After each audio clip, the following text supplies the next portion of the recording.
कॉलेजमध्ये एवढी गर्दी का जमली होती हे पाहणार आपण ब्लॉगच्या शेवटी. तर आपल्याला आज जायचं होतं कॉलेजमध्ये, उशीर पण झाला होता. निघालो आपण गाडी घेऊन, गाडीला पण पेट्रोल पाजलं.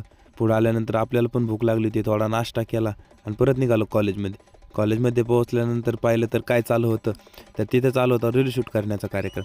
कारण आपल्या कॉलेजची गॅदरिंग येत आहे आणि आपल्या कॉलेजचं आपलं डिपार्टमेंट रील कॉम्पिटिशनमध्ये पार्टिसिपेट होतं.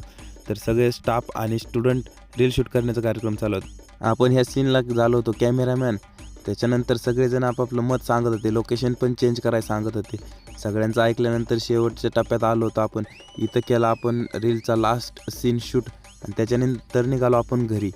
सागर पण आला होता. बसलो तिघं पण गाडीवरती आणि निघालो पुढच्या दिशेने. विराज अशी गाडी चालवत होता जसं काय त्याला झोपच आली. त्याने पण सोडलं गेटवरती. त्याच्यानंतर कॉलेजला पण केलं बाय बाय आणि आपण निघालो पुढच्या दिशेने. विराजला पण केलं बाय, कारण त्याला जायचं होतं पुण्याला. तो पण निघाला पुण्याला. भेटू आपण पुढच्या ब्लॉगमध्ये.